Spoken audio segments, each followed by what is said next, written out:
Hey everyone, and welcome to Planet Coaster 2, and that feels really weird to say, I can't lie, after all the speculation and stuff that we've had about this game, but this is my first of many videos that I'm going to be doing on the sequel to everybody's favourite coaster building game, and I thought I'd start with something that, well, we're kind of known for here, which is building a B&M Invert of some calibre in the game to kind of get to grips with the new coaster builder, the new scenery tools, and obviously the amazing new pathing things, scaling, and all the amazing features that we were speculating about when the game got announced in...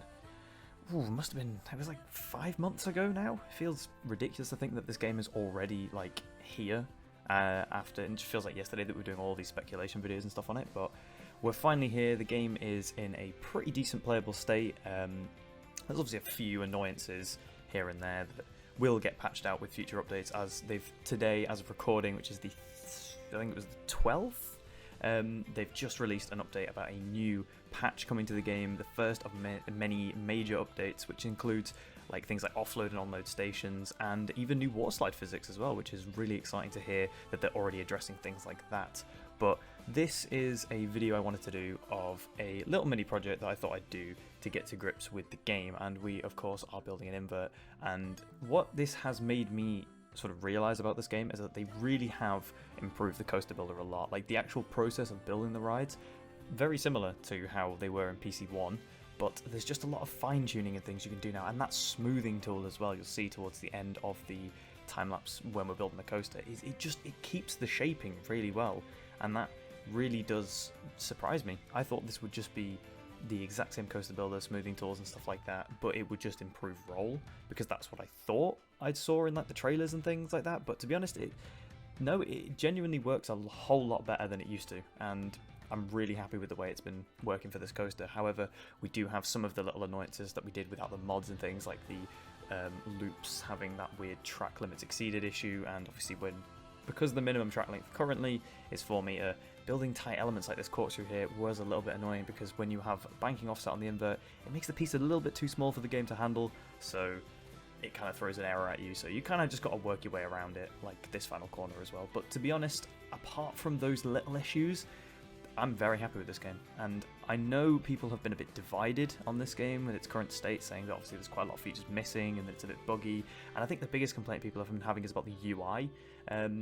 I've found that this game is pretty okay. It's more than okay, but like those issues aren't too big of a problem for me personally. Like, yes, there's some annoyances about the nested menus and having to click a bit more than you used to back in the day, but to be honest, I think that is, not overshadowing the incredible features that they've put into this game now, and I'm really excited to get to grips with figuring them all out in the future, because there will be a lot of videos and different things to do when it comes to this game. So to begin with here as well, you can see me kind of smoothing the ride, testing out that new smoothing tool.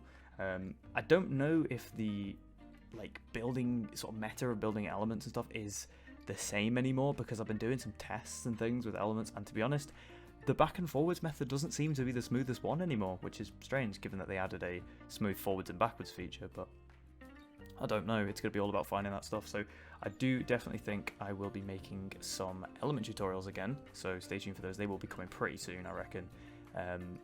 I'm going to go back and have a look at which ones were my most popular ones, and obviously if you'd like anyone's to see any in particular, please do leave them in the comments, because I will have a gander, and we'll see what sort of things people want to build in PC2, because with this new smoothing tool, it's making it far more accessible to build like really smooth coasters, whereas this ride that I'm spending time building, obviously I'm fine-tuning it to a massive degree.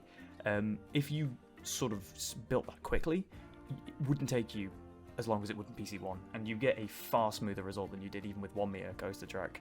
And I thought we were going to have the same problems with like small radiuses and stuff, but it's a lot more manageable, and I'm really happy that you don't have to spend 4 hours just building a smooth coaster. You can get in, spend maybe an hour just fine-tuning it depending on the scale of the coaster, and then you can just scenery it up, I guess, with that scenery brush and those new tools really quickly. And I really like the variety of new pieces and stuff we've got.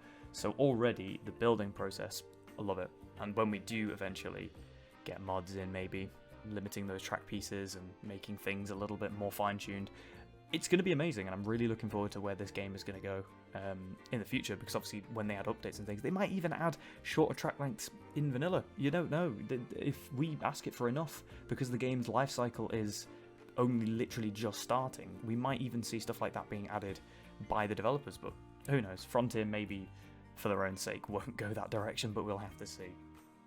But something I was also exploring as well is I didn't see where at the time of building this I think was recorded on the second day of the game being out, so this would have been the 7th of November.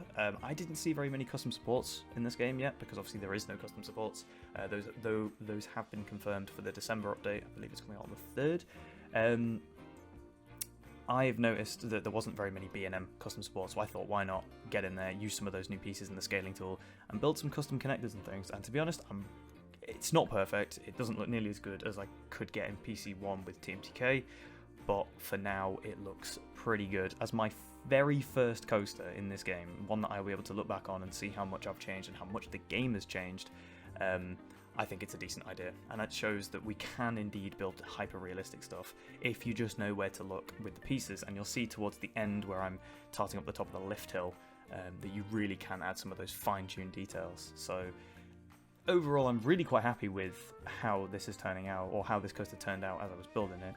If you're curious about what those support pieces are, they are the flume support with they call it like a circular plate, but it works perfectly as a flange, if I'm completely honest with you. So you can really get in there and you can just make some of those really nice B&M custom support shapes. And because they're scalable, you don't have to worry about there being a too thick support or something like that, or anything like that. You can just get the perfect size for what you need for that application. But I was being a bit lazy and I was just using the same thickness for all these rides.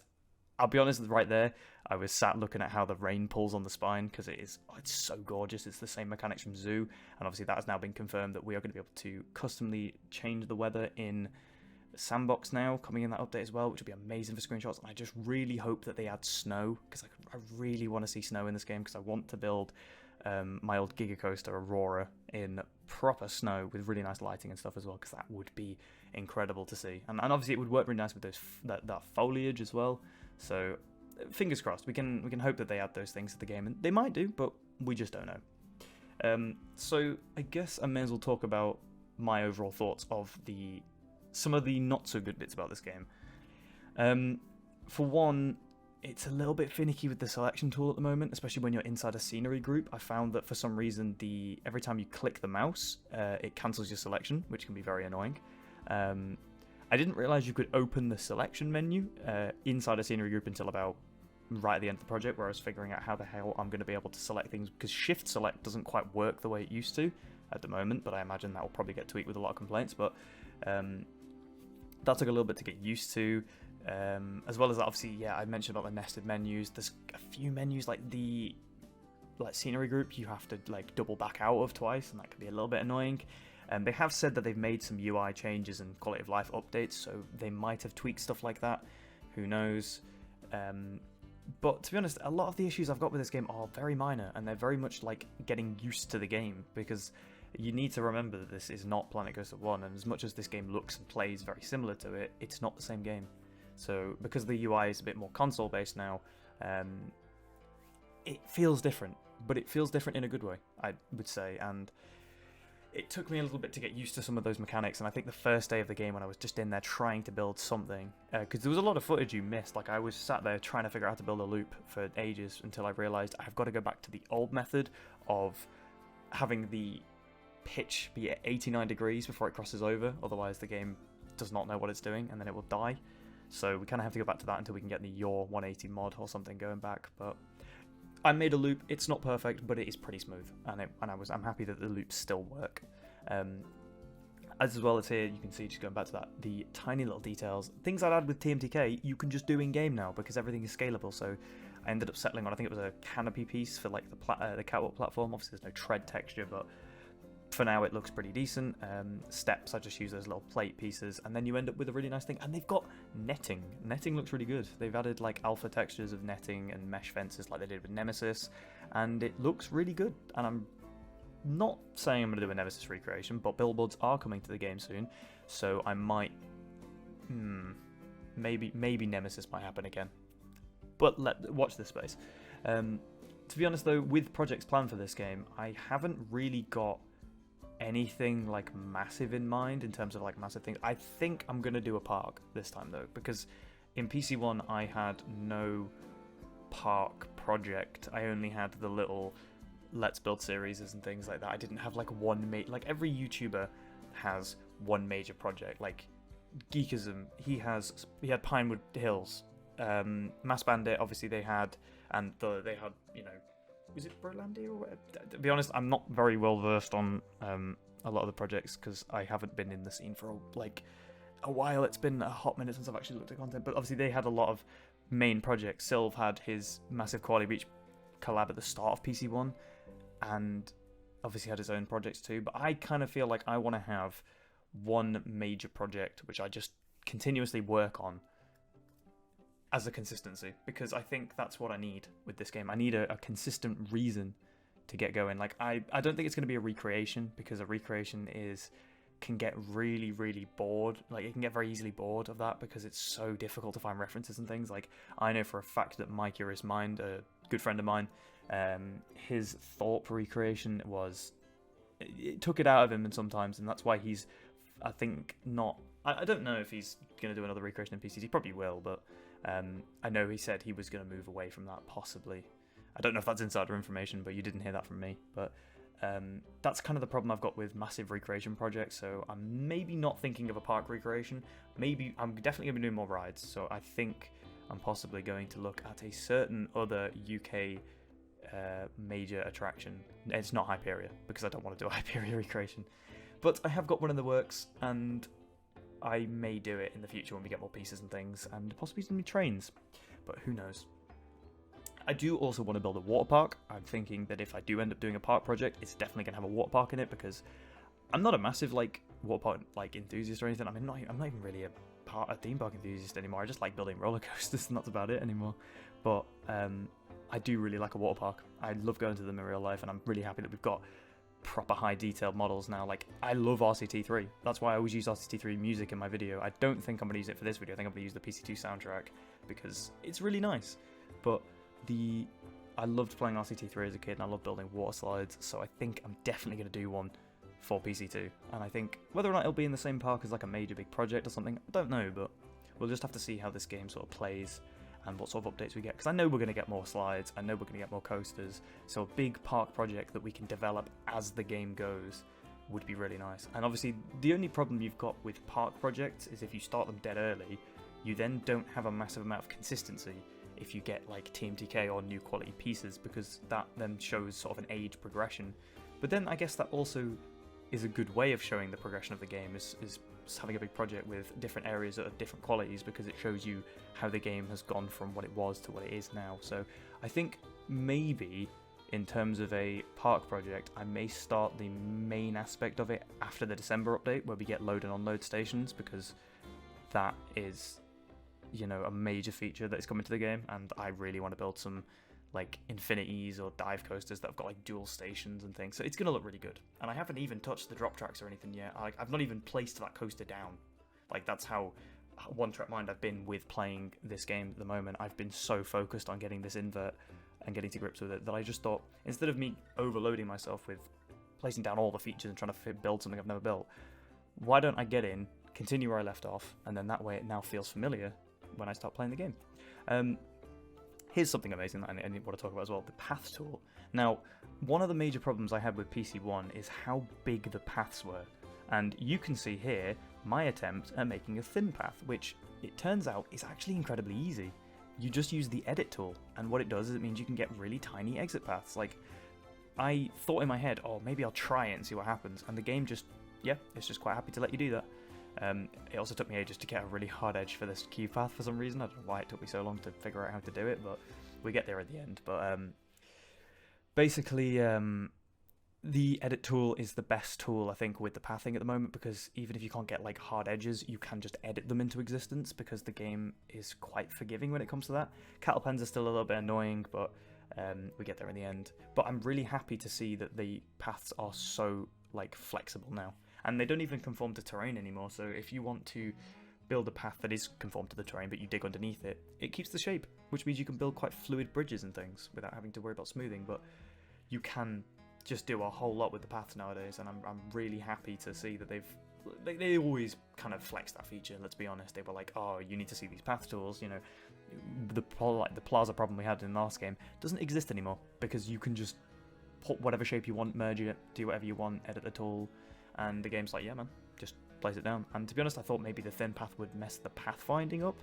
I haven't like guessed into the park yet, but the staff that was getting very annoyed that I wasn't paying him to run the invert that had no one on it, he seemed to have no problem getting up and down the exit path, so maybe it's fine. Maybe it's fine. And also, I haven't tested the keyline, but I imagine the keyline is probably even easier because we did used to have 1 meter paths in the alpha of PC1, so who knows. To be honest, the only problem I've got with the path tool is when you want to use the draw tool doesn't conform to the terrain, whereas the line tool does, so I ended up having to just draw a line and then edit the width manually to create a sort of sloped wide path with a big plaza in the middle. But to be honest, there's always workarounds in games like this. Like, if you have a problem, you're going to be able to find a solution to it pretty quickly.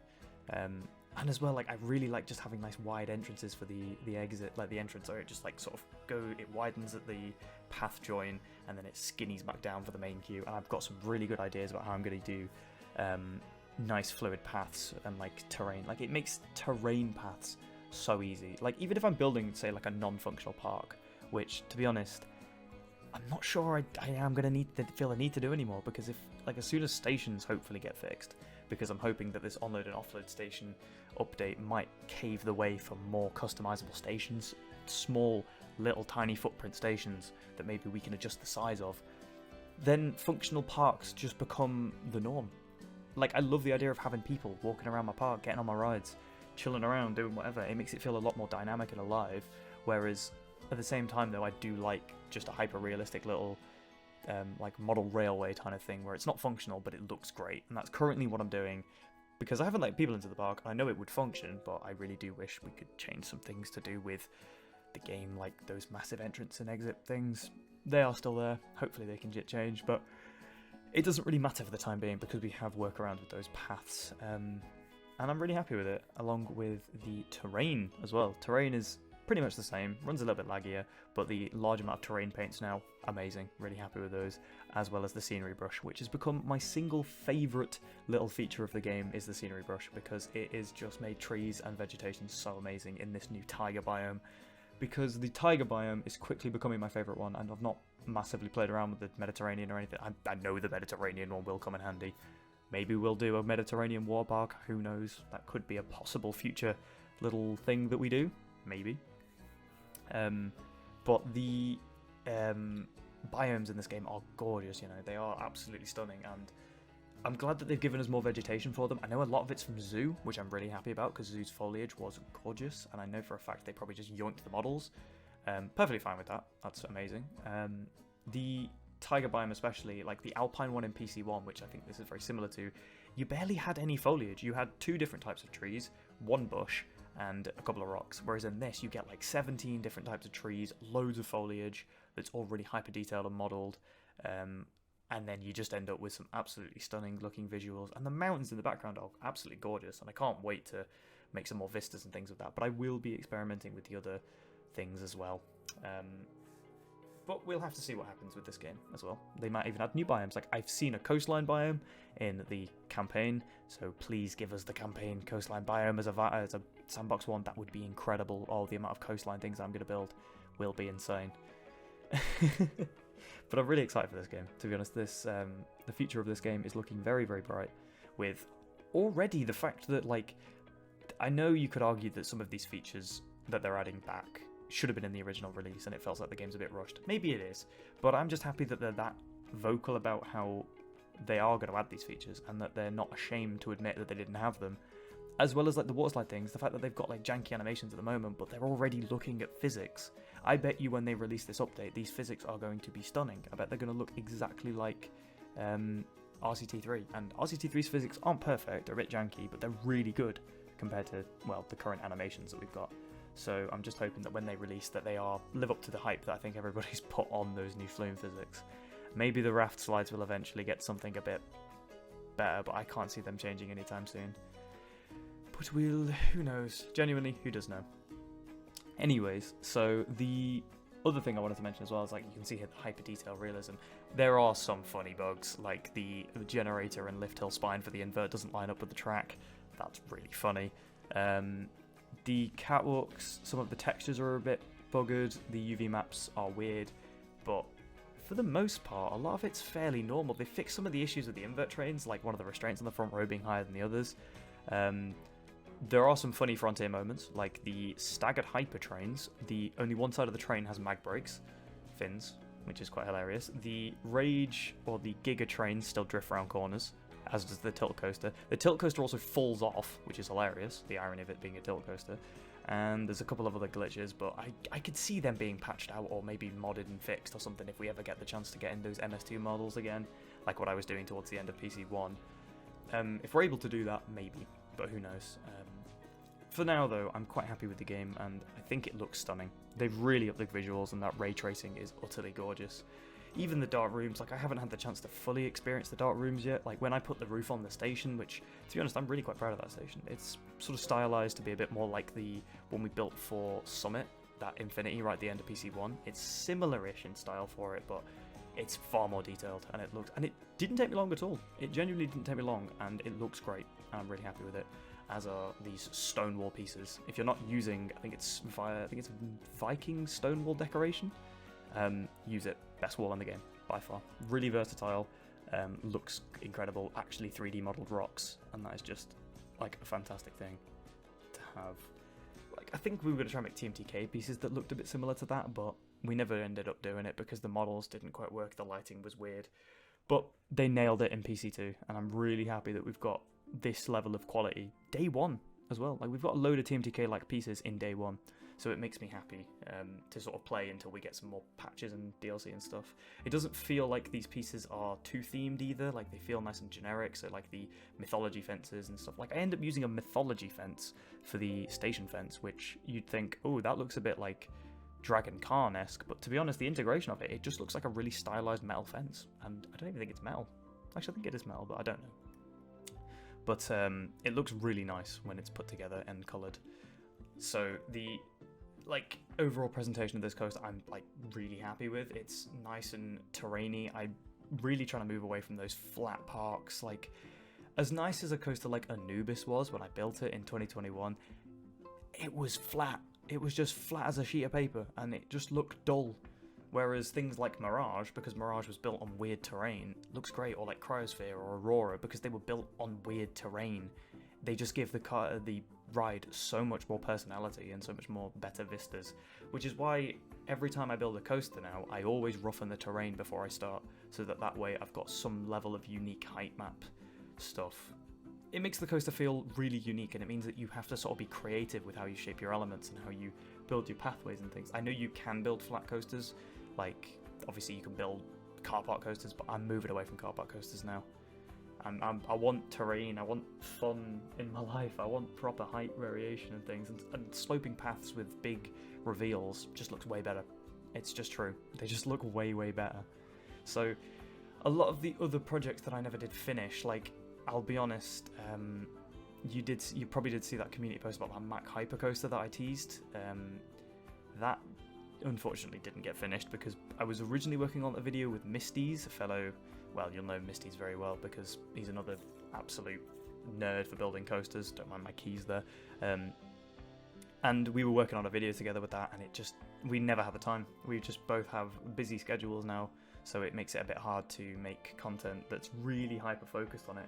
Whereas now, when I get time, I'm going to really put effort into making some cool videos. Like, I kind of want to move away from the time-lapses, because time-lapses they're alright. They're easy form content, but I want to get back to editing videos. I want to get some really nice cinematic shots. So this coaster here, which you'll obviously have seen in this video, I will be making its own separate little cinematic video that will come out whenever it does. And that way we can kind of get back into the groove of the old videos I used to make, of really nice cinematic videos with cool music, nice visuals, that just really show off a coaster. So you will get a POV of this ride at the end, because I'm not that stupid. I'm not going to release something after like 3 months and go, you have to wait for the POV for a separate video, because I don't care about like views. I'm here for making cool content, not for money or anything like that. I want you guys to experience some cool shit in PC2, and that's what we're gonna do. So there will be a POV. If you want to skip to that, I'll probably seg it in with the is it timestamps? Yeah, timestamps or whatever it is. That like puts chapters in the videos. I'll probably chapter at the end, so if you want to skip to it, you can do. But this is just me showing off the entire build process, and I've just realised as well, we are getting towards the end of the video, and that means I've somehow managed to waffle probably about nothing for 25-ish minutes, because honestly there's just so much to talk about PC2, and I'm really excited for this game, and you will no doubt see a lot of videos coming out, probably hopefully more regularly now that I've got some actual motivation and video ideas to do. So I'm thinking as well, we will be getting an element tutorial out pretty soon, probably within the next couple of weeks. That series will fully restart with a bunch of, because obviously there'll be new people coming to play PC2 for the first time, getting into the genre, and if they want to know how to make their favourite elements on a coaster, I'm happy to be there and show them the best way of doing it with smoothness. And obviously that's going to take a little bit of time for me to figure out the new smoothing meta. The building of the elements, pretty much identical to PC2 1, but it'll be the smoothing and fine-tuning that ends up being slightly different. Now, I'm going to go ahead and wrap this audio recording up here now, so thank you very much for watching this PC2 video. Stay tuned for more. Thank you very much for pardoning my massive absence, and I will see you all in the next one.